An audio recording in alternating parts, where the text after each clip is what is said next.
Hello, friends. Welcome back to the podcast. Today's episode is brought to you by From Within Records. Have you signed up for the newsletter yet? If not, please head over to the website, enter your email, and expect some awesome newsletters coming your way. If you're not following From Within Records on social media, please boot up your Twitter, your Instagram, and click that follow button to stay up to date on all the current news. And like I always say, please support From Within Records because they support us. If you're looking for high quality merch for your band, for your business, please hit up my friends over at Good Fortune Printing out of Wilkes-Barre, Pennsylvania. You can follow them on Instagram at Good Fortune Printing, or if you want to get in contact with them, please email them contact@goodfortuneprinting.com. Super awesome company. I love them so much. Maybe I'm biased because I'm such a fan of Nate Prosciutti. Choice to make, strength for a reason, you know the vibes. But before we get into today's guests, got a lot of questions. Got a lot of people hitting me up about how I feel about this whole hate 56 discourse. And if I'm gonna be honest, I love Hate 56. I love Sunny, and I understand people's concerns. But for anyone who didn't actually read the caption for the post that he made of him kicking that girl at Tie Down, right? It's like he's well aware of the damage that could be caused to his gear. He's no stranger to this. He's not making a big fuss because his camera almost got damaged. It's like, no, this person literally went up, physically touched him, grabbed his camera. So I don't fault him at all for doing that. And I understand people are trying to tie this, oh, he likes hitting women. No, that's BS. I guarantee you if a guy did that, he'd do the same exact thing. It just so happens that this girl thought she could go up and just start grabbing people. It's like, yeah, I get it. We're at a hardcore show. There's a lot of adrenaline, high energy, shit's going crazy. But I don't know in what world do you think it's okay to go grab Sonny and his camera while he's in the middle of filming a set? So to me, that's just ridiculous. So I have zero sympathy for the girl or for anybody who feels bad for the girl. No, it's bullshit. You shouldn't do that. It's pretty common, right? This guy's up there. He's obviously doing it for his job, right? It's for the channel. I'm sure he's probably hired by the fest, and it's that footage is important to a lot of people. So it's just like for her to go up, grab the camera, hit the stop button, right? If you read the caption, hit the stop button. Now it just disrupts the whole flow of the footage. Lost some footage they could never get back. So it's bullshit. So to me, it's really weird to see what feels like a coordinated attack on Sonny. It's just very strange to me because the way I see people posting about him is if he thinks he's holier than thou. It's like, no, Sonny's if you know Sonny, and I don't know him that well, if I'm going to be honest, I'm not his best friend. I don't have his number. We don't talk, but the interactions that I've had with him, I've never gotten the impression that he thought he was better than me. He's very nice, humble, very approachable. So to me, all the shit that I'm seeing online about him is bullshit. I think he's awesome.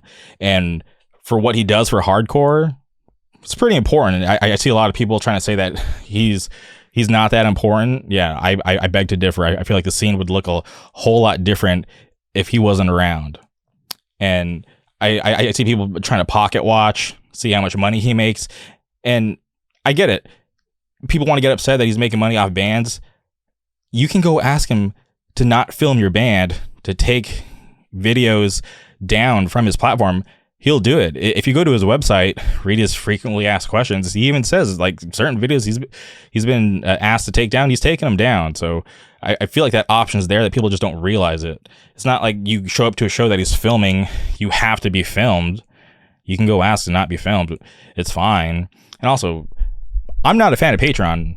I'll be transparent about that. People have asked me, why haven't I started Patreon? Or I've even had people in the past tell me that I deserve to have a Patreon, that I need to be making money from what I'm doing here. And it's just like, I just laugh it off. That's not my thing. But, years ago, because I was around when Sonny decided to switch full time, right? Leave his job and try to do Hate 56 full time. He asked the community for support. Patreon's not mandatory. And I get it. I see people upset that their drum cams are behind a paywall, and that does suck. But you got to remember, that stuff does eventually come out, so it's not behind a paywall forever. Be a little more patient. Get over it. It's not the end of the world. And in my opinion, what I think he's doing is great. I love Hate56. I support Hate56, but I just don't like that I'm seeing like this weird mob mentality and everybody trying to tear him down like he's some bad person, right? He's at a show filming, very expensive camera, and then somebody comes up and grabs him. It's not like he was filming and then the person was stage diving and then he kicked him out of the way. It's like, no, they came, got in his personal space, grabbed him and his camera. It's right there in the video. So to me, for everyone trying to spin this into like an anti-Hate56 campaign, it's weird and it's bullshit. Sonny's great. What he's doing and what he's done for the scene is fucking great, because you can't quantify the impact that he's had on the scene. It's insane. He's put me onto bands that I've never known existed. Hate56 works. I'm a big fan of the channel. So for everyone who's curious, wants to know how I feel about the whole situation, I love Sonny. So I have no issue with what he did, what he posted.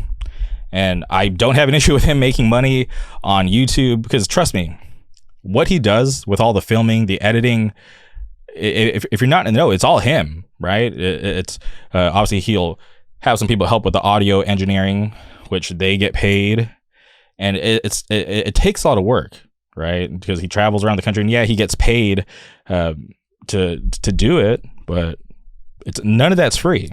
So why it's weird to me that people expect him to do it for free. It's weird. And I get some people do it for free. Like, I record sets, put them up for free. I don't care. Like, that's not my job. So for him to turn that into his job, I don't see an issue with it, especially when the option is there to reach out to him, to have him take your band off the platform. If you don't want to be on the platform, he'll take it down. So it's just, I feel like there's answers to these problems that everybody has with him. And I got to remind everybody, Patreon, the subscribers that he has on Patreon, that's all voluntary. It's not mandatory to be a Patreon of Hate56. The money that he's getting from Patreon is because people want to donate it. People want to be a part of the Discord, whatever. That's their choice. Nobody's holding a gun to your head saying, go to Patreon. If you want to see this drum cam, sign up for Patreon. It's like, no, just if you don't want to be on Patreon, you don't have to be. Just be patient and it'll come out eventually. So it's just, it's just really weird to me to see people try to tear down Sonny after he's been doing such a good thing for the entire community for such a long time. And I get it if he was out there like attacking people and just doing weird shit. I get it. I would be on the side of, yeah, let's get him out of here. But no, he's literally filming, trapped under ice. Somebody runs up on stage, grabs him and his camera in the middle of him filming. It's weird. Don't do that. There's literally no point, no reason for anybody to do that. It's just really strange. So for anyone who's been asking or curious, that's literally how I feel. I love Hate56. I love Sonny. But on today's episode, we had to track down our friend BG. This episode's been a long time coming. I had people texting me, asking me when this episode was going to drop, and I didn't even know that they knew that I did this, because I didn't make any announcement that I was sitting down and talking to BG. But here we are. BG is in a band called Risk. I think they're super awesome. If you're not familiar, please hit pause, go boot up your Spotify, your Apple Music, your Tidal, whatever. Listen to Risk. Come back here and listen to BG and I talk about his band, about Boston hardcore, talk about some of our friends from Rhode Island. It was awesome. I love BG. I love Risk. So I hope all of you enjoy this conversation. So please strap in. Without further ado, welcome BG to the show.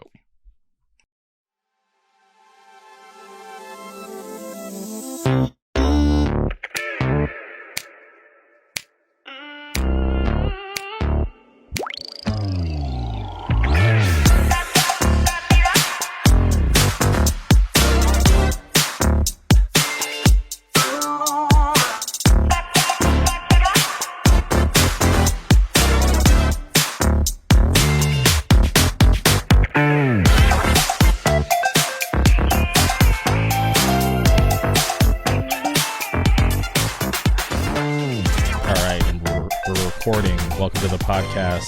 BG, how's it going? What's up, dude? It's going good. How about yourself, bro? I'm doing good. I'm enjoying I'm actually on vacation right now. So this is I'm like day 2 into my vacation. So I'm, enjoying it. Not a whole lot of responsibilities. So it's all good over here. Are you on vacation or staycation? Staycation, but I'm going out of town in a couple days. So staycation for now, but yeah, we'll be leaving Orange County for a little bit. Hell yeah, dude. Where are you going?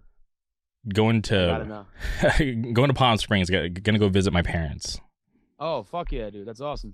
Yeah, so it'll be nice to get back to where I grew up and see some good friends, see my parents, and just get out of the city for a little bit. Hell yeah, that's awesome, dude. Good for you. Yeah, so I appreciate you taking the time to do the podcast. So I appreciate that so much. So thank you again. But for people listening, you sing in a band called Risk. But for people who may not know a whole lot about you, can you talk about how you got into hardcore? I feel like I got into hardcore, which is I butchered that sentence. I feel like I got into hardcore the same way a lot of people of my age I'm 31, I'm 31. So I feel like a lot of people who got into hardcore that are my age is all through Tony Hawk or Viva La Bam or some shit like that. I got in through Tony Hawk. I got into like fast punk music through Tony Hawk. My dad and my mom both loved like Metallica and Black Sabbath. So I always had that penchant for something heavier or heavier music when I was younger. So got more into it through Tony Hawk, line wiring bands. One thing leads to another. You line wire the Misfits because you saw the Misfits on Viva La Bam, and it brings you to Hatebreed.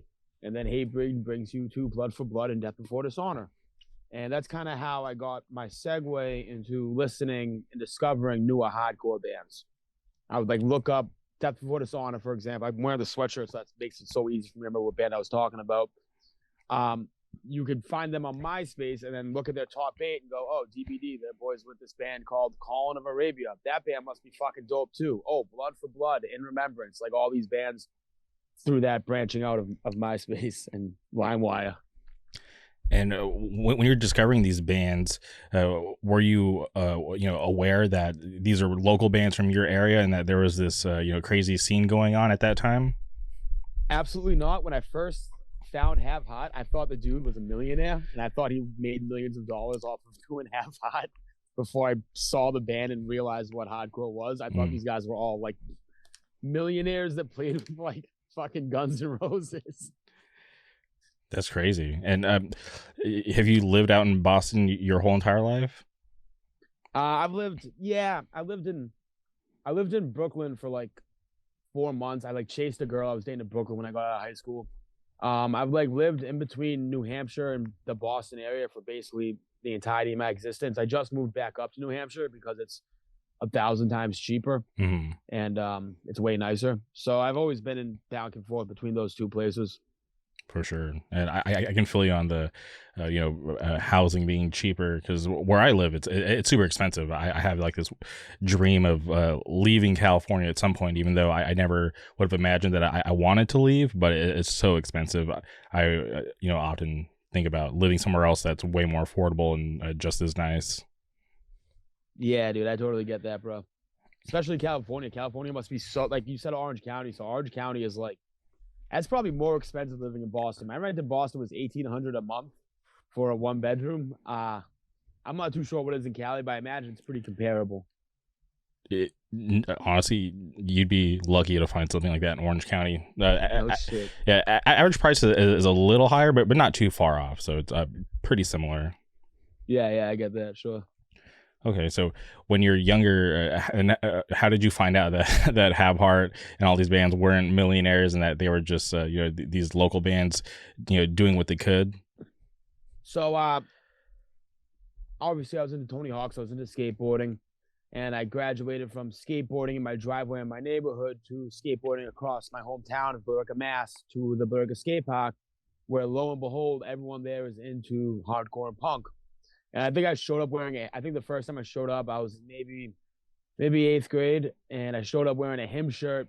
And this dude, his name's Kenny, that he passed away about 10 years ago. But Kenny was like, hey, you like that band? come check this shit out. And they started bringing me to shows at the Billerica Masonic Hall.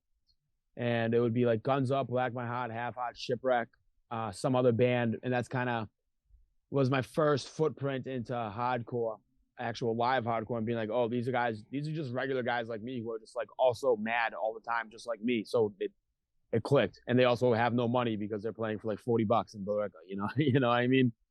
Yeah, and that lineup is insane. So to be around for that period of Boston hardcore, I think that's awesome that you're able to experience that. Yeah, it was dope. It was it's definitely a way different time, and it was definitely a way more unsupervised time, where unhinged is actually the word I meant to use. It was more of an unhinged time where it was just, if you weren't pitting, you were gonna die. You had to pit or you would die. That's how I could put it to you. That's how I felt when I was when I was 8th grade, freshman year, early sophomore year. When I first had my first experience with shows, I thought if I do not stop pitting, I will fucking die. Which so is crazy. Yeah, that sounds definitely insane. I've definitely been at those types of shows where it's safer to be in the pit than standing in the crowd. So I can imagine what that was like for you. Oh, for sure. Okay, so I've always been a fan of Boston hardcore, because when I was, growing up as a teenager in my early days in hardcore, we stumbled across Boston Beatdown Volume 2, and I just could not imagine what it would be like to experience all that stuff in real time, because being such a fan of Death Before Dishonor, at that time I'd never seen them. Blood for Blood, Colin of Arabia, Ramallah, just seeing like that video and just seeing what hardcore was like out on the East Coast, it definitely piqued my interest. And to this day I'm still a fan of all those bands. So it's always cool to me to be able to talk to anybody that's a part of the Boston hardcore scene. Yeah, awesome. And that era too, like I just clipped the very ending of that era. There used to be, this is actually a funny one, there used to be this fest in Brockton called Fallen Friends Forever, I believe. And one of the years it happened, I couldn't figure out how to work the MBTA, the T system, the subway system in Boston, right? I couldn't figure out how to work it to get from Billerica to Brockton, which, if you know the topography of Massachusetts, it's a fucking kind of a hike. So I asked my dad for a ride to Brockton on Friday, and my dad looked at me, like didn't even like put the newspaper down, goes, "There's no reason for a 15-year-old to go to Brockton on Friday night, Brendan." He was kind of right, but that's like the tail end of the era of me getting into hardcore. So wait, did you never made it to the show? No, I never made it to the Fallen Friends benefit. No. Damn, that's crazy. But that's crazy too, to think that your dad knew. It's like, yeah, it's pretty crazy out there, especially on like a Friday night heading into the weekend. Yeah, definitely. Okay. And what at any point, like, when did it get into your head that, okay, I want to be more a part of the scene? I want to start a band.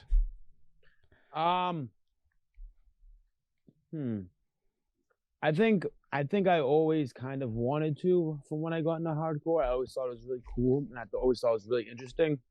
Like another kind of story, like Half Heart being a millionaire. When I was first getting into hardcore, I thought, do these guys just play whatever they want on stage and someone records it, and that's how you record a demo?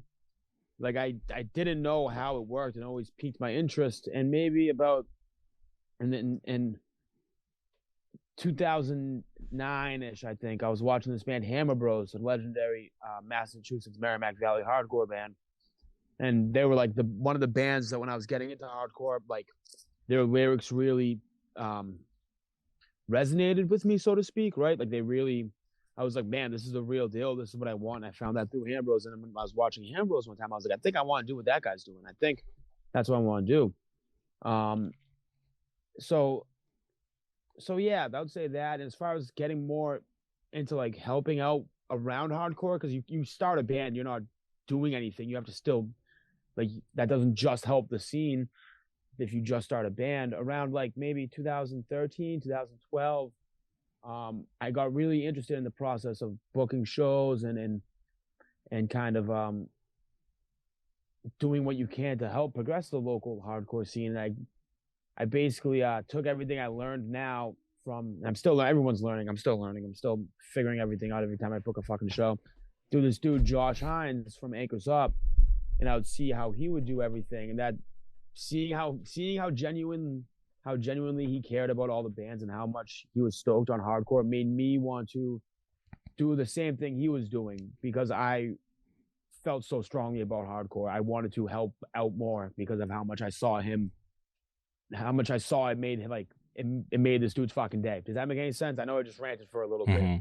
Yeah, no, I definitely get what you're saying. And Anchors Up, that's one venue that I had always wanted to go to, but unfortunately was never able to make it out because I saw so many cool videos from that venue, and there's always so, like, in my opinion, so many sick shows like passing through there. So I was like, man, one day I want to get out there, but then obviously it closed, so I never got that opportunity. But anytime it ever comes up, it always, like, you know, reminds me of, like, you know, how cool that venue was. Just, and this is from me, like, from the outside looking in.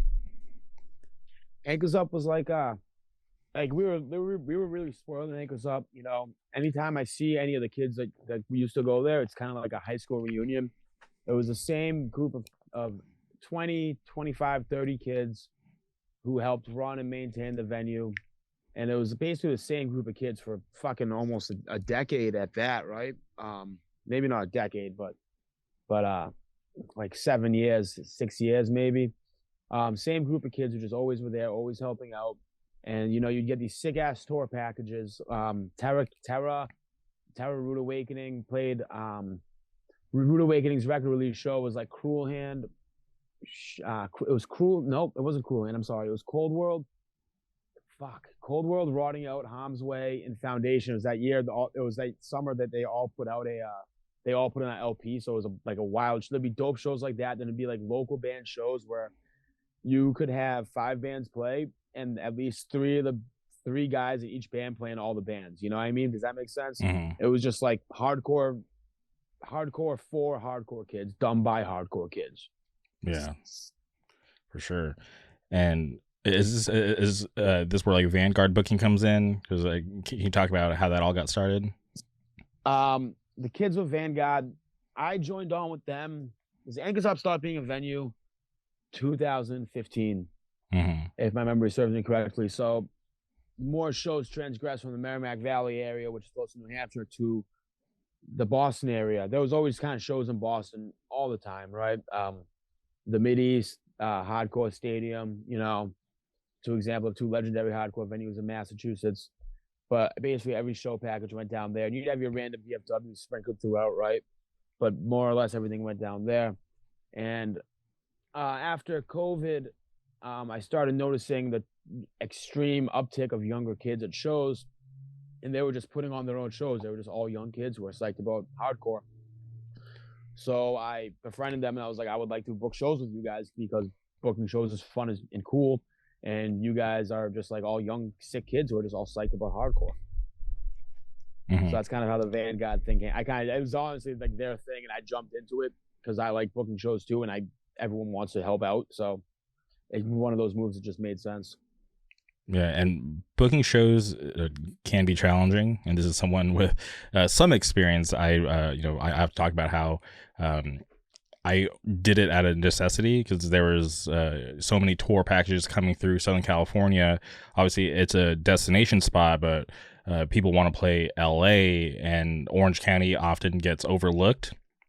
And I started reaching out. I was like, this sucks. Like, why aren't you guys coming to Orange County? So I started, hitting up some local people that had connections. And I booked some shows, but then it got to a point where it just got a little too political for my liking on, like, the behind the scenes. So I was just like, all right, this is not fun. Like, as much as I would want to continue to try to, bring stuff to Orange County, it just wasn't worth the, like, BS that I was having to deal with behind the scenes. So I just kind of hung it up and just leave it to the people who are way more professional about it than me. So I'm just like, all right, I'm just gonna take a step back. It was good while it lasted, but hopefully somebody steps up and takes that role and helps bring stuff to Orange County, because we still get stuff here and there, but for the majority of the time things just kind of skip over us. Yeah, I totally get that. It's definitely very stressful. It's like I said earlier in our discussion, it's trial and error.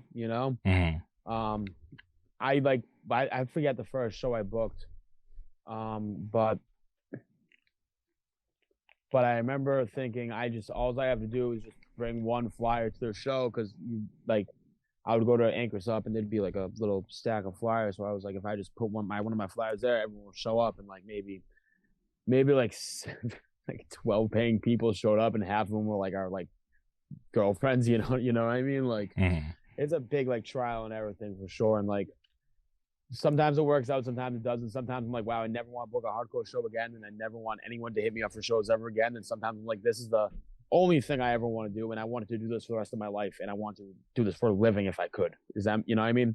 Yeah, no, I definitely had those ups and downs, like the like walking away and being like, holy shit, I can't believe that happened. Like I'm so stoked, or like, you know, selling out a show on like a Thursday night when like, you know, there's like a band coming from New Jersey. It's their first time in California. It's like, holy shit, like I didn't know that this many people were in tune, but it was awesome. Like the band was stoked, I was stoked. So yeah, definitely had those good moments. But there's also times too where I was sure a show was going to sell out, but you know, like half the kids that I imagined would show up did, and it was a little strange. But yeah, definitely a learning process. Yeah, definitely. Okay, and how long have you been doing that? Because you said you joined up with those kids like after Anchored Up, or excuse me, after Anchors Up closed up. You know, how long have you been working with those group of kids? So I started working with Vanguard. I started booking shows, like I said, in 2010. I was booking shows at Anchors Up and a few other places like random VFWs and stuff. And I booked shows until about 2014. I was like, I'm kind of over this. I want to take a breather. And then I picked it up again with these boys. I think the first show I booked back was, I think it was last year. It was the first actual show that I booked. And it was Unbroken Wings, Pain of Truth, Buried Dreams, Law Power, The World, Risk, and Born from Demise, which is this young Boston band that's now known as Opposition. And I hit them up because they had all the connections with all the venues, because obviously VFW venues change over and there's a new surplus of VFW venues every 5 years. And I hit them up to do the show, and they were like, if we will help you get this venue as long as we put our name on the flyer so people want to hit up Vanguard. And I was like, why don't we just work together? Why don't we just do shows together? And they're like, yeah, dope, cool. So that's kind of how that came about, more or less. For sure. No, that's cool. I love that you're able to combine forces for the greater good of the scene. Because yeah, it can get weird sometimes when there's this competition aspect of booking shows. Because I get it, it's a business for some people, but when it comes to hardcore shows, I'm not out there trying to make money doing this. I'm just doing it for the love of hardcore and giving bands a place to play and kids for a show to go to. Yeah, dude, it takes a village, and it's like that Death Threat song, like old to the new. There are people who walked so we can run in hardcore in both Orange County and LA and Southern California and Massachusetts, and even New England and Northeastern America as a whole. A lot of people ran a walk so we can run. So it's kind of on us to kind of return the favor and leave the place nicer than we found it to the next batch of kids. You know what I mean? Like I kind of touched on this earlier. Just because you start a band doesn't mean you're doing anything. You have to. It takes a village. Hardcore is not just like a thing that happened. It's not like I'm gonna gripe with you for a little bit. That's fine. Hardcore isn't something that like fucking Discovered Mag or Vice Magazine or all these like bullshit like high editorial cool looking Twitter fucking things make it out to be. It's not like some organic thing that just fucking happens under a bridge. Like it's something that takes a lot of work and a lot of stress and a lot of aggravation. And it's not something that I feel that should be taken lightly, because if you put this much time and energy if I'm putting this much time and energy into something, then so should fucking you. If like what are you doing? What are you doing? What can you do to help? You know what I mean? It takes a fucking village. Whether it's me and fucking 3 kids who are 6 years younger than me doing it, whether it's people who are doing it for a fucking living, whether it's that one bar that's 21 plus that somehow like Zabalba gets booked at, so everyone has to mob that place. Fucking, it takes a village, 100%. Right. No, I totally agree, because there's times that, and it's weird too, right? When you're like that person that people know that is booking shows. So I'm getting hit up by like the most random people, like, hey, book my band, and I'm like, I've never even seen you at a show. Like what are you doing to go ahead? If you don't fucking go to shows, I will never book your band ever, dude. 100%. I couldn't agree with you anymore. Yeah, no, there was there's this local band, and they're always hitting me up to get on shows, and you know, I'm friends with some of them, but never seen them at a show, and then even like. I'm like, dude, like I'll you know, see if I can get you on the next one, and it doesn't even have to be shows that I'm booking. Like I can go to shows that I don't book, like, you know, that's just normal. But I would never see Yeah. these guys around. But they're expecting to get put on shows. They just see me getting a lot of you know, up and coming cool touring bands coming through, and they're just wanting to jump on. But I'm like, dude, like, come on, you gotta support somehow. You can't just get or, you know, expect all these like handouts. It's always strange to me that, you know, people want to be a part of something but don't want to put in the work to help build it. That's exactly going back to that like Vice magazine stuff where people think hardcore just happens. Oh, I just got into hardcore through TikTok last year. Just learned how to play guitar. Now I started the band. I've been to one show and it was like it was Vane at the House of Blues or some bullshit. And now I started the band. Why is my band getting booked for shows? Because you don't go to shows. As corny as it is, it's like fucking, you have to earn your keep, kind of, you know what I mean? Mhm. That sounds so corny, but like if you don't go to shows and you don't do what you can to support your local scene, then why should the people in the scene give a fuck about whatever your fucking shit ass band is, you know? 100%. And it's such a simple concept, right? Like, you know, you just support the scene. Just, you know, show up, go to shows, support what's going on locally, and it doesn't even have to be just the bands. Like, you know, pay to get into a show, support whatever local zine, whatever local podcasts, anything, local photographers, videographers. There's so many ways to support that I see so many people just not putting in the effort to do anything. I have to pause you right there about the photographers thing. Okay. I'd like to make an announcent to everybody listening who's a photographer, with the exception of Todd, Eye of the Storm. He's the GOAT. He's the GOAT. Also, Hate56 and Maddie Montana. Those are two people I would like to exempt from this statement. Put the camera down. Pick up a fucking drumstick. There's a million people who take pictures. Do fucking something else. Stop trying to get in shows for free because you have a fucking Nikon your grandmother got you for Christmas. Learn to play guitar and start a band. Stop taking pictures. People will like you more if you start a band and stop taking pictures. I wanted to get that off my chest too. It makes me so mad. 40 photographers on stage. Who gives a shit? They all post the worst pictures of you. You look stupid as hell, and it's like the only picture they post of you. No more photographers. I'm waging war on photographers. I'm happy that you mentioned Todd, because Todd's been on the podcast before. I'm a huge fan of Todd. I love what he does. His pictures are always great.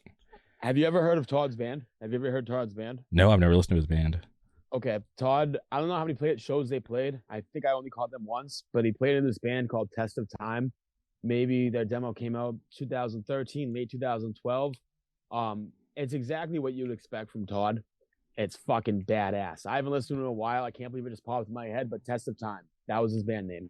All right, Test of Time. I'll definitely check it out, because I'm a huge fan of Todd. He's a great guy, and love what he does with his photos. It's awesome. Hell yeah. Also the Rev. I want to shout out the Rev, because the Rev and Todd have been at every single show since the dawn of time. The Rev, the return to the pit guy, great dude. Takes a million pictures of your band, is the man. I want to show that he's exempt too. He can stand on stage. The Rev's the man. Okay. Yeah, and it is you know, it is crazy, because I do look at some people's work and I'm just like, you know, I'm just gonna mind my own business. Yeah, right. Yeah. Like I got tagged in one picture a couple of weeks ago, and I was like, dude, why would I ever post this picture? I would never use this in any of my band's promotional ad. It looks so bad. It's the worst picture of me that's ever been taken. Why would you even post this? When you're editing the pictures, why don't you go, I'll delete this one? Help me out, dude. Yeah. Luckily, I'm not a photographer, so I don't know what goes through that process, but yeah, I mean, I have no idea either. No idea. Okay, so photographers, you know, start a band, drop the camera, Yeah. pick up the drumsticks. Yes, dude. That's wild. Okay, well, I'm curious about Risk. Can you talk about where the idea for the band came from and how it started? So Risk started as a band January 2010 originally, and it was kind of like me and my friends who were into Hambros wanted to start a band that sounded like Hambros. So we started the band in my friend's basement. Where the name Risk came from, I couldn't tell you. Don't remember. And we played for 4 years, and we broke up December 2014. And then Risk started back up again late 2019, like literally right before COVID hit. We put a demo out, and it's basically two different bands almost just under the same name. We don't play any of the things from like the first iteration, only like the stuff that we have been writing since 2019. The stuff from the first iteration is more like Shipwreck AD-ish kind of mixed with Ham Bros, whereas this stuff is more on like the kids who sound like they want to play Iron Age but don't want to commit to playing Iron Age type of riffs music, if that makes any sense. When we first started, I knew I wanted to do a Shipwreck and Ham Bros type-esque band, and then I think just all of our musical tastes kind of changed. I still love those two bands. I still love all the styles I did with the first riff, but with this iteration, I was like, I think it would be funner if Metallica and Iron Age and Power Trip all smoked weed in the van and played in drop D standard or drop D something. I don't know anything about guitar, so I don't even know what the fuck I'm saying. It'd be funner if we played like a faster hardcore band as opposed to like a slower hardcore band. You know what I mean? Okay. And was there ever any thought to just come up with a new name since it had been so long? I think I'm trying to remember. I think I kind of wanted to, and the guitarist, one of the guitarists, this dude Red Mike, who's been in the band since the dawn of time. He's my best friend in the world. We also call him Mental Mike and Reese's, so you'll hear me refer to him as that a few times. So Mental Mike did not want to change the name. And I thought, you know what, that's absolutely fine. We'll just roll with it as risk. I'm glad we did. You know, I think it's a cool name. It looks cool with cool logos on shirts. So, if you ask me what I would change it to, I don't know what I would change it to. You know what I mean? Or what I would have changed it to in 2019. Yeah, I think it's tough to come up with a original band name, something that isn't corny, because it's getting harder with every day that passes. I feel like it's getting harder and harder. So I don't blame you. Yeah, you know, and you have, I mean, there's like band names I think are just so corny, but the band is so good. And you'll find a band name that's just so cool, and then you hear it and you're like, what the fuck is this garbage? There was this Anchors Up band called Matahari. And when I first read the name, I was like, this is going to be the wackest shit I ever heard. But they were actually a dope band. If I remember correctly, they were like a Carrier type-esque band, and they were pretty fucking dope. So, but I'm a strong believer in the name makes the band. No one wants to book the poo-poos and the pee-pees, you know what I mean? Mm-hmm. And do you know, are there any original Risk fans that carried over to the new version?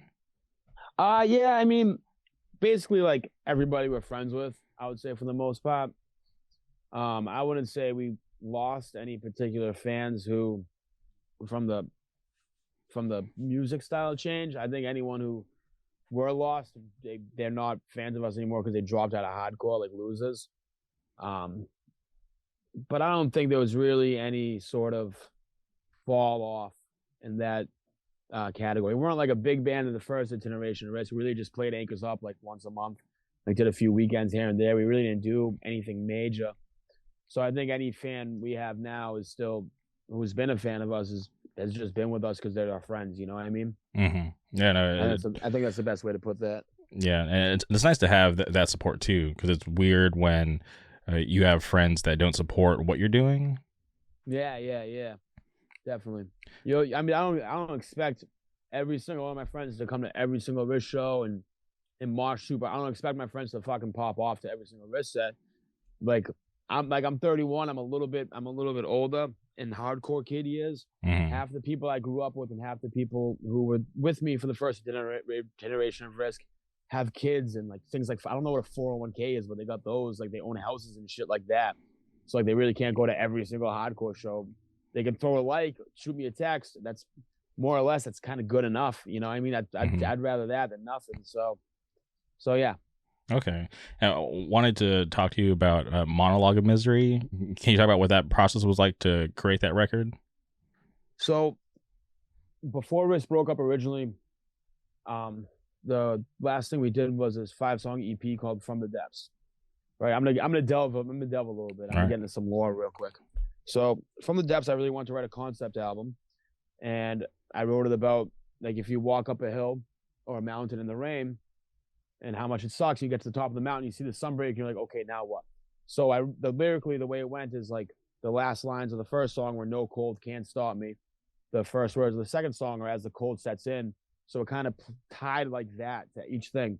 So after that, I wanted to do a demo called "Prologue to the Pain," and kind of have it be a new chapter of writing where I'm more visceral and less metaphorical. You know what I mean? So I had that idea. So when Risk became a band again, we did the Prologue to the Pain. And we moved away from being like a conceptual metaphorical band into being more of a straight up in your face, more raw and vulnerable kind of band. So we put out Prologue, demo hit, or a COVID hit, sorry. And we always had in our head that we were going to do the Monologue of Misery. I'm a big fan of alliteration. So I thought that'd be dope. And if we did that. So during the course of COVID, until shows came back, we just kind of took our time, you know, fine tweaked the songs on the demo, on the Prologue demo, wrote some new songs. We had some member changes and new guitars came in. We were usually a 4-piece, but now we came a 5-piece. We really just buckled down and got after it and kind of put together parts of songs that we thought were cool, and we would put our own spin on it and kind of piece it together until it worked, like a what's that thing, Rubik's Cube, right? That's kind of how I would say it was, just kind of putting together what we liked about hardcore into a song until it worked, you know? Mm-hmm. Okay. And I didn't realize that there was like this connection. So I think it's awesome that you're able to stick with that idea all the way through. Well, I forgot about this part. So lyrically, the difference is it gets more, instead of being metaphorical and like I'm walking up a fucking mountain in the rain or whatever I'm fucking talking about from the depths, it gets more raw and vulnerable, like still metaphorical. Like I'm writing about one thing and you're reading. I want someone who actually likes my band and actually reads the lyrics. I want them to think, oh, he wrote that about this, and this is what I relate to it, even though if I wrote it about a completely different situation, you know what I mean? So I'm still trying to be like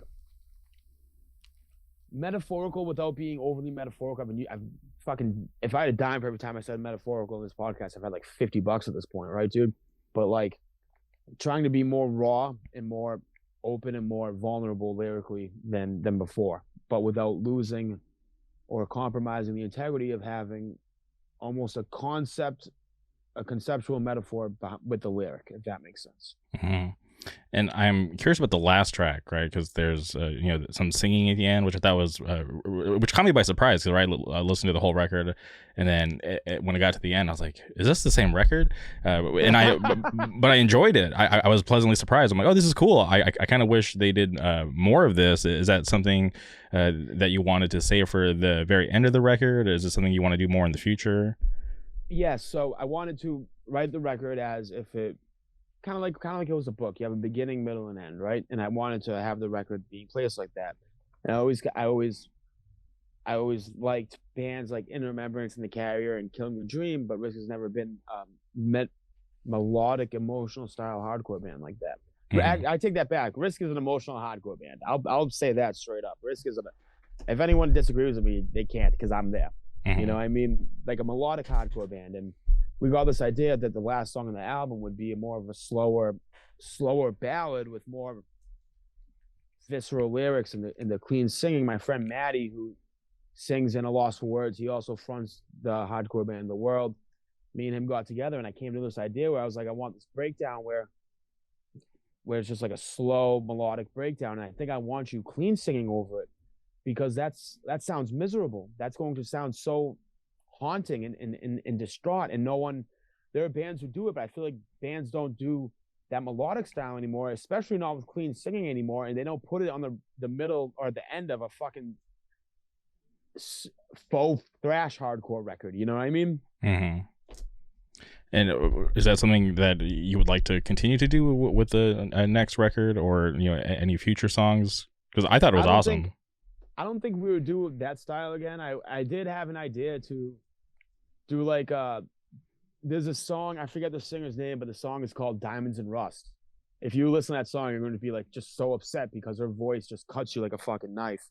But I wanted to do an acoustic version of that song and like have me and like, I don't know, someone else sing it. I don't know if that'll ever come to light, but I would be interested in doing something like that, or or kind of like how Life's Question has Absol singing in between songs. I think that shit's badass. I don't know if we could ever pull that off, but that's always something I kind of look at down the line, and I wouldn't mind incorporating that clean style of vocals into the style of hardcore we play, but I don't want to write another melodic track like that, if that makes sense. For sure. And shout out a Loss for Words. I still think about that Motown cover record that they did years ago. I thought that band was awesome. Oh yeah, dude, dope band. They still play from time to time, like every once in a while. Okay, and you mentioned the Carrier a couple of times. I really enjoyed that band. I got to see them only once at Sound and Fury like years ago.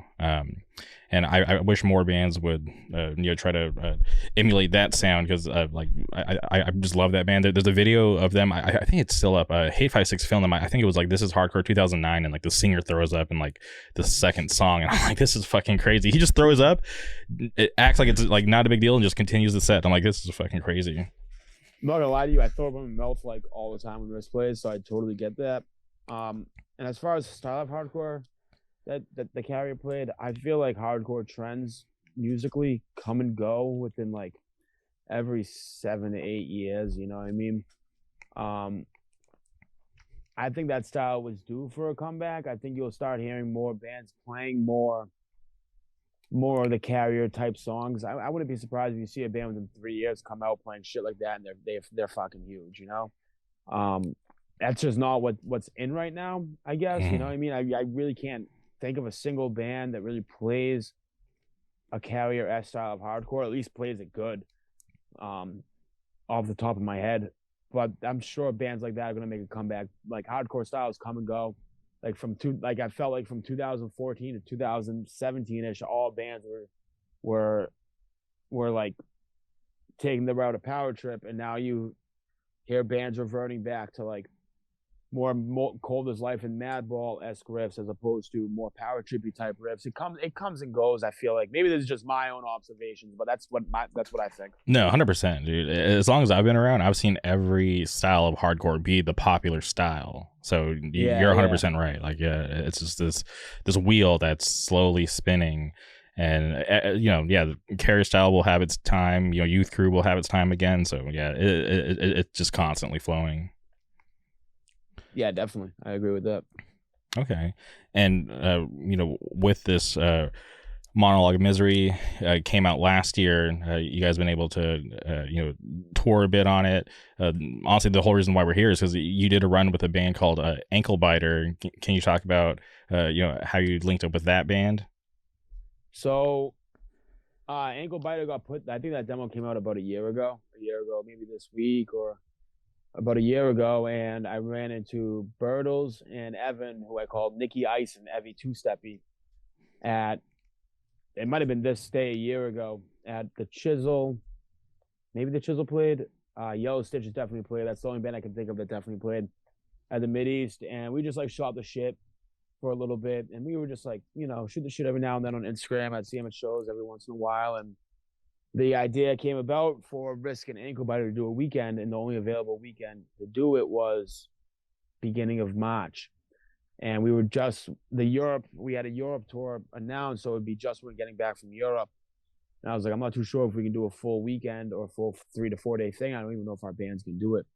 And Evan, Bertles, and Caesar from Ultimatum all stepped up and learned all the Risk songs. We just did 2 quick days, dude. We were with each other for like literally 20 hours, it felt like, in Baltimore at Holy Free Holies and at AMH in Long Island.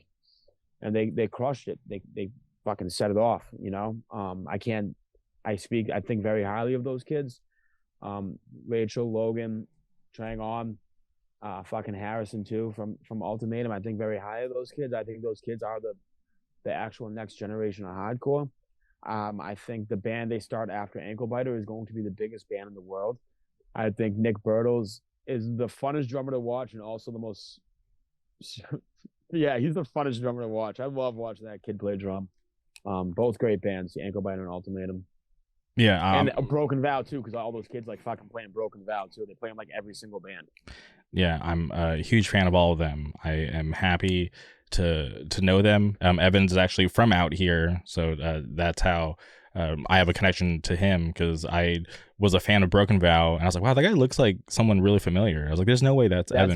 That's actually crazy. Yeah, that's really crazy. Yeah, really crazy. So I'm happy to see them, have success. Not only with Broken Vow, but with Ankle Biter. They're so popular these days, doing a bunch of cool stuff. They just put out that new single, so I'm happy for them, and it's cool to see you talk about them so highly. So that's really awesome. They kill. They're awesome to watch. They're all great kids who are very enthusiastic about hardcore, and they just want to hang out and go to shows. They just want to do cool shit with their band. I think all their fucking bands are cool. I think they're all the bee's knees. You know what I mean? 100%. And it's funny is like we're here because of Nick Birtles, but you're also good friends with my friends in Fool's Game, which if I thought like, okay, how would I get someone from Risk on the podcast, I thought it'd be at least through that route. So it's kind of funny that that was definitely not the route leading us here, but but I am curious, how did you meet everyone in Fool's Game, and you guys seem to have a good relationship. Obviously there's that announcement with the split that's coming out later this year. Yeah. So I think we became friends because Stucky played in the band before Fool's Game. I forget what it's called. It was a three-name band, and one of the dudes in that band hit me up to help them out with the show, and I helped them out with the show through Vanguard. They ended up dropping, and then me and Stucky really kind of shot the shit about it at the Gridiron record release last April. Flash forward to end of May last year, Risk and Fool's Game do a show together in Baltimore, and we just really, really got on. We just really had a great time hanging out. I felt like I was hanging out with me and Reese's both felt like we were hanging out with younger versions of ourselves, because we're just around these younger kids who are so excited and stoked about hardcore, and they want to make being involved in hardcore music their entire lives. And I thought these are the kids these are the kids who give a shit, I felt like I was looking at a time capsule. So we just, realistically, anytime I would book a show or anytime they would book a show, we just put each other on. We did This Is Hardcore last year together. We did that tour in October. We play shows together all the time. We have the split coming out. The split should be released at This Is Hardcore, I think. I know it's going to be out this summer. I don't know when. But they're literally we talk all day, every day. We're all in fucking a million group chats together. We all shoot the shit all the time. We all hang out all the time.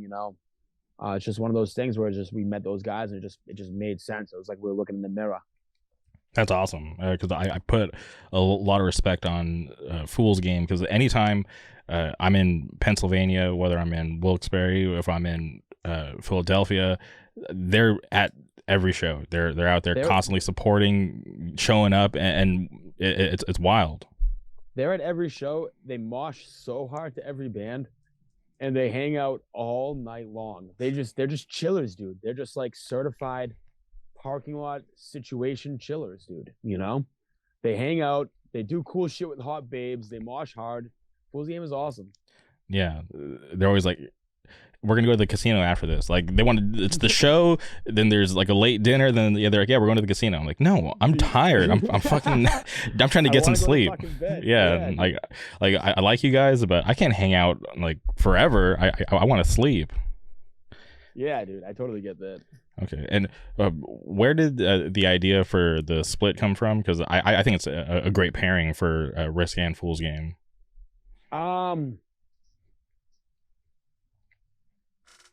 You know what? I think Joe Hardcore texted Stucky and me and said, you guys should do a split together. After that first Baltimore show we played together, I think what prompted him to do that was he just saw how much fun we were having on Instagram, because we were just all posting a million pictures of us throwing nachos at a restaurant across each other, just being little shitheads. So that's where that idea came about, and we kind of put it to the side for a little bit because they want to do their own thing, and we just put out monologues, so I didn't want to put out one thing, they put out something immediately after. And then maybe around October-ish, Richie Crutch from Never Ran, Never Will Records hit us up and was like, yo, I want to do the split. I want to put it out. And then we kind of just really buckled down and got after it writing-wise. And you put in the post that there's going to be 6 songs. Is that 3 and 3 for each band? Risk has 2.5 new songs, and Fool's Game has 3 full songs. So 6 songs total, I guess. I say 2.5 because one of them's an intro, and it's like fucking 40-second long. Okay, I was going to ask about that, like 2.5. And is it so no covers this time? No covers. Okay. So originally we were gonna do, actually there's some cool lore. Originally they were going to do like a Wisdom in Chains cover or something, or a Crutch cover, and we were going to do Piss All Over Your Hopes and Dreams by Blood for Blood, because it'd be cool if we did old Boston hardcore band and they did an old Pennsylvania hardcore band cover on the comp. But then we kind of scrapped that idea just for the sake of like writing another song and putting out our own shit and putting out someone else's shit with our banner on it. You know what I mean? Yeah, but I think that would have been cool because I love both bands. And you know what's crazy is the only time that I've ever seen Wisdom in Chains was with Blood for Blood, and it was out here in California back in 2013, if I remember correctly. Oh, no shit. That's crazy. Yeah, it was the only time Wisdom in Chains ever made it out to the West Coast. They were scheduled. Was it 2013? Yeah, I'm pretty sure it's 2013 because they were scheduled to come back later that year for Sound and Fury, and that was the Sound and Fury that actually got canceled. So they, obviously didn't make it out because of that. And then from then they just never came back, which was crazy. That sucks.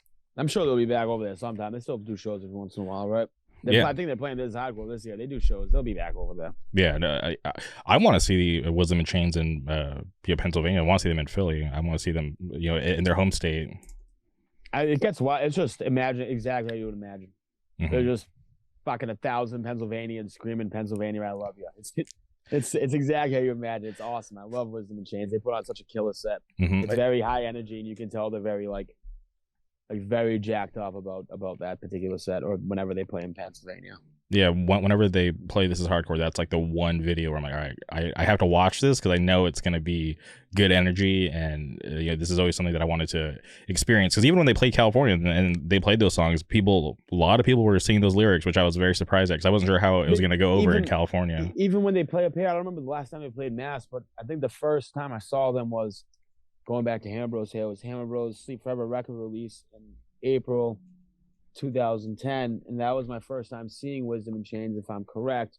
And exactly like you said, everyone in fucking Anchors Up, which is like 150 people who are definitely not from Pennsylvania, are fucking screaming the Land of the King song or whatever. I'm not too. I only know one album, to be honest with you. I'm a little bit of a poser with Wisdom in Chains, but everybody in there is screaming that one song, and everyone there is screaming every single fucking Wisdom in Chains song. Yeah, it's special. So I love that band, and I hope to be able to see them again one day. For sure. Okay, and so the plans are to have the split out, by This Is Hardcore, and is that physical as well or just digital?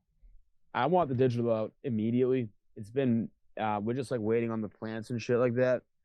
I want the digital out sooner than later because obviously we're all gonna be playing the new songs. This is hardcore, so you want kids to hear it first, right? I think it'd be cool if the physical copies were released at This Is Hardcore, so that This Is Hardcore could be Fool's Game Risk record release split featuring all these bands, featuring Silent Majority and Gorilla Biscuits, which I think would be kind of dope. But never really works out like that. You know how factory plants are nowadays and how backed up it is. So we'll see. But the digital copy should be out soon. Or it should be on Spotify or whatever streaming service you choose to use. It should be out there soon. And was there ever any thought to give the split a name? We were going to name it. I think we were going to name it something like Risk and Fool's Game and Risk present a real deal demonstration on 100% pure hardcore. We were toying. I wanted to do a name like that because I thought that would be cool because we're both so adorned with hardcore. And then we were we no one can agree on a name, so we just decided to call it Split. Just self-titled, I guess. We don't really have a name for it. Mm-hmm. Which I think kind of makes it cool, to be honest with you. I love when bands do splits, and I love when bands of two different styles do splits. But to nail a good name for a band with two different styles was kind of tough. So we were just let's just self-title it. For sure. Yeah, I think that's fine. Yeah, when I look at it, it's I was just always curious because obviously Split is just normal. So I was just wondering if there was any thought behind it, but that doesn't make sense to try to come up with a name for bands with two different styles. Yeah, for sure. And can you speak about Peace on Fire? Peace on Fire is me and two of the other dudes from Vanguard. Just doing like kind of like another booking thing. It's me, this dude Connor who sings in this band Climb that's kind of dope. This dude Chris who plays guitar in Opposition, who also plays in Risk when we're on the road. It's just the three of us just also doing shows too, you know. Vanguard is kind of like it's kind of splitting off, and like a few people don't want to do it anymore, and a few people move to other booking agencies or groupings or whatever. So me, Connor, and Chris were like, let's just do this thing too, and maybe do a label out of it. We were like thinking about doing a label. I think it'd be cool to do like a tape label and like put out tapes of my friends' bands. But yeah, we'll see what happens with that. I don't know what's gonna happen with that, but yeah, it's just us booking shows. Okay, and is it hard to juggle the two? Because obviously, it's same lane but just two different names. Well, not particularly, since Vanguard kind of isn't like a thing anymore. Like, there's only a few more shows we have coming up. Mm-hmm. So it's kind of easy, you know. We still all work together. Like those guys who were in Vanguard, they went to different booking. I hate calling them companies and agencies. It sounds so fucking corny, but different companies and agencies or whatever. We still work together and bounce shows off of each other and try and bounce venues off of each other. So it's not like really anything has changed other than the name of a group chat. And you know what I mean? For sure. And what is your favorite part about being on the booking side of doing hardcore?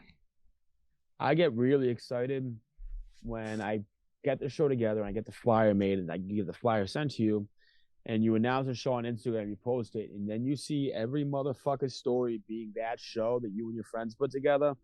That gets me jacked up. And then when you actually run the show and you kind of take a second and sort through the chaos of the band playing and just watch how much it means to you watch some kids sing along to a band that you helped get there, and you can tell that song means something to him, and you see people marching like, man, that guy's fucking fighting demons, and I helped him do that because me and my friends helped give him this environment to do so. That's kind of very fulfilling in that sense. That's awesome. And as far as Risk past the split, are you guys working on any new material, or do you want to wait till the split comes out, let that live with people before you even start to work on the next record? Definitely let it live with people. I definitely believe in quantity over quality over quantity. Fucking butchered that one, huh? I definitely believe in quality over quantity. And like realistically, Monologue of Misery is 9 songs, and it took me I've been writing that album since 2014. That took me a while to write. And the leftover pieces became the split. You know what I mean? The leftover lines and words and whatever I didn't use, I put together and did the 2 songs with split with. So we'll definitely start working on new music, but it'll definitely be a while until we settle into something we're comfortable with releasing. And that could be like I could be wrong, and like I could go to practice tomorrow and they put down something dope and like everyone has to hear this or whatever, but I'm not itching to put something out immediately after. I definitely want to keep playing shows, and if I could, I would fucking tour 10 months out of the year, as much as I bitch about it. But putting out music wise, it's kind of it has to be right, and everything has to be perfect, you know. 100%. I can't put something out for the sake of putting something out. It has to be the way I see it in my head, and it has to be the way I envision it and I hear it and I feel it, or else it means fucking nothing. Yeah, and you don't really get a second opportunity to drop a record because once it's out there, especially these days with the internet, Yep. People won't forget. So I can definitely appreciate the quality over quantity, because there are bands who have different approaches, and that's their thing, that's fine. But yeah, I can appreciate when a band really wants to take their time and put out a quality record or a quality body of work, because it's something that they truly care about, and they want the people listening to enjoy it and not look at the record as like a throwaway record. Yeah, exactly. Like I'm not doing this just for, I mean, I guess it is a hobby in hindsight, but I'm doing this because this means something to me, and it's my main source of it's my main outlet. So I'm not going to put something out there that's half-assed that I look at and go, wow, that's fucking dog shit. I want to put something out there that I look at and go, oh, I can listen to this because I wrote this for myself, and then it's something that I took the time to build. You know, it's like if you fucking go buy a car and you just slap some like bullshit tires on and the tires blow out down the road, you're like, wow, why'd that happen, right? But you buy a car and you put some like dope ass Michelin's on, and you're like, wow, these tires last me a while. Wow, it's crazy because you like put the time into it. Maybe the tires is kind of a bad analogy, but I'm sure you understand what I'm trying to say. 100%. Yeah, I totally get what you're saying. And I'm curious about these days, because I'm such a fan of other hardcore scenes. Obviously, I love Southern California. We have a great scene, ton of amazing bands. But I'm always curious about other scenes. What are the newer bands that people should be listening to from your area that people probably don't know about? Okay, I'm glad you asked that, because everyone, I feel like anytime I listen to a podcast, the dude who is getting interviewed, the interviewee, always shouts out bands you already know. So I'm not going to waste my time shouting out COA and Death Before Dishonor and Buried Dreams in vain, like bands that people know. So I'm going to start with Opposition. Okay. Climb. Shortest Life. Shortest Life is another band where it's all young kids who go to every single shows. They know all the words to all your songs. Obviously, I'm going to shout out Adrian. I'm sure you've seen Adrian on flyers. They just played FYA Fest. Yeah. They just did LBD in Kentucky or wherever the fuck. Yeah. We did a collab shirt with them in March. Oh, dope, dude. They're so cool. Alfredo's the man. He's the hottest marsher in the world. He's great. Kenny's awesome too. Shout out to Kenny. Where were we? Oh, bands from our area. Ultimatum, which is Caesar, and basically Angle Biter and Broken Vow put together and trying on. That band's fucking dope. Give me 2 seconds, because there's so many bands all of the time, so it's so easy to forget so many bands. Buddy and the 40 Bags, which is like a newer Oi band, is coming out soon. Street Power, I don't know if I mentioned Street Power, but Street Power is like our brother band, obviously the World too. This band, fuck, what are they? Oh, Fake Teeth, which is another newer band. This band Chains of Misery from Jersey, they're pretty dope. Fuck, I think that's all I got. I think that's all I can think of off the top of my head, dude. I felt like it was in Jeopardy, not Jeopardy, or the one with Steve Harvey where he's like, name something that does this, and he lists off a million things that does that, right? You know what I mean? Yeah. Is that Family Feud? Yeah, Family Feud. That's what it is. Yeah. Okay. Well, no, that's a great list. There's the majority of that list I'm not familiar with, so I'm happy to be able to walk away and have a list of bands to check out, because hell yeah. Because I always tell people I'm as much as I like to think that I'm in tune with what's going on, I can't know every band from every scene. So I'm always reaching out to the local people to tell me like, yo, like what do I need to listen to, because sometimes things can get lost on the internet, might not come across my feed. And so I'm always down to check out new bands and try to figure out what's going on with the current state of hardcore. The unfortunate thing about this like massive uptick with hardcore, as awesome as it is it puts a lot of those younger bands to the wayside. You know, the person who got into hardcore a year ago from TikTok is more than likely to share a post from a band that just plays shows once a year, right? Than they are to share a post from a band like Opposition who are out there grinding, but they're not seen as much. Unfortunately, that dilution of how many bands there are, or that with how many bands are, dilutes how many into social media fucking engagements your band's able to get, because of how much shit there is out there all the time. So I totally get what you're saying. For sure. And that's a big reason why I do this podcast too, is to find bands that I enjoy, that I think are awesome, and that I think deserve some shine. So for me, a big part of doing this podcast is to help put a spotlight on bands that I think deserve it, because obviously I'm here every week. I'm so down to talk about hardcore, but like the main driving force is I want to give bands opportunities, and obviously I have bands that don't need it that come on here, but it's just to help promote the greater scene, because I just want to push that narrative that there's great hardcore everywhere. People just have to go out and find it. Yeah, definitely, I agree. It's so endless. There's something in hardcore for everybody. 100%. And I am curious, because you're wearing a Deathboard Dishonor hoodie. Shout out, Brian. He's been on the podcast before, but Boston has such a rich history in hardcore. But I'm curious, do you have a favorite Boston hardcore band? Shipwreck AD, 100%. That's where I get my the whole lyrical concept album thing. That's where I adopted that through Shipwreck.